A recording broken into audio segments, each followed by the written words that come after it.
सरकार इन दिनों बांस मिशन योजना चला रही है। बताया गया है कि कोई भी किसान कृषि क्षेत्र में अपनी निजी जमीन पर बांस लगाकर इस योजना का लाभ ले सकता है। रीवा में 1 लाख बांस के पौधे लगाने का लक्ष्य रखा गया है। वहीं डीएफओ अनुपम शर्मा ने बताया कि किसान वन विभाग के जरिए बांस रोपण कर अनुदान योजना का लाभ उठा सकते हैं, जिसके तहत किसानों को 120 रुपये प्रति पौधा अनुदान राशि दी जाएगी। यह राशि 4 किश्तों में मिलती है।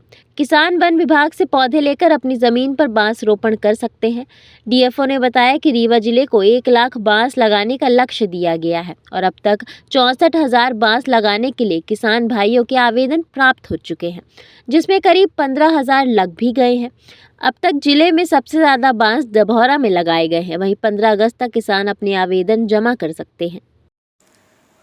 रीवा वन विभाग द्वारा मध्य प्रदेश बांस मिशन अंतर्गत एक योजना चलाई जा रही है, जिसको कृषि क्षेत्र में निजी भूमि पर बांस रोपण हेतु अनुदान योजना बोला जाता है। इस योजना के अंतर्गत जो किसान लोग हैं, उन्नत किसान हो या जो भी किसान हो, अगर उनके पास में कोई उनकी निजी भूमि है और वहाँ पे वो बांस लगाना चाहते हैं तो वन विभाग के माध्यम से लगवा सकते हैं, जिसके लिए उनको 120 रुपया 3 साल में अनुदान की राशि प्रदाय की जाती है। ये अलग अलग 4 किश्तों में होता है। प्रथम वर्ष में 36 रुपये और 24 रुपये, दूसरे वर्ष में 36 रुपये, तीसरे वर्ष में 24 रुपये। ये अनुदान मिलने की सबसे मेन शर्त होती है कि सबसे पहला अनुदान का जो किश्त है 36 रुपये, वो तो रोपण के उपरांत दिया जाता है, उसके सत्यापन के उपरांत, और जो बाद वाली किस्तें हैं वो जीवितता के आधार पर दिया जाता है। इसमें बांस मिशन ने कई लगभग 100 के आसपास रोपणियाँ एक्रेडिट कर रखी हैं, उनसे ही बांस के पौधे प्राप्त किए जा सकते हैं।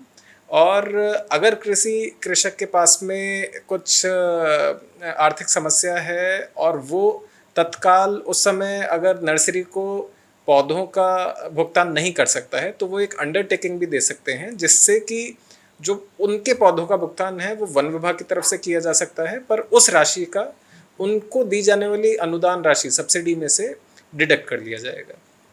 हमें रीवा वन मंडल को 1 लाख बांस पौधे लगवाने का लक्ष्य दिया गया था, जिसमें अभी वर्तमान तक लगभग 64,000 बांस पौधे लगाने का आवेदन हमारे पास आ चुके हैं, जिसमें से लगभग 10-15 हज़ार तक अभी लग भी गए हैं। ये अलग अलग सभी रेंजेस को हमने टारगेट दिए हैं, डिपेंडिंग अपॉन कि उनका प्रीवियस ईयर्स में क्या ट्रैक रिकॉर्ड था या वहाँ पे कितने कृषक इंटरेस्टेड हैं। अभी तक सबसे ज़्यादा जो अच्छा रेस्पॉन्स आया है वो डभौरा वन परिक्षेत्र से आया है। बाकी फिर रीवा हो, हनुमाना हो, मऊगंज हो, हनुमाना और मऊगंज में भी अच्छा रेस्पॉन्स आ रहा है। कब तक आवेदन दे सकते हैं? आवेदन जब तक भी देना चाहें लगभग, बट हम आशा कर रहे हैं कि 15 अगस्त तक हम आवेदन एक्सेप्ट करेंगे। उसके बाद में तो फिर क्योंकि मौसम भी चला जाएगा रोपण के लिए उपयुक्त, तो उचित समय रहेगा 15 अगस्त तक वो आवेदन दे दें।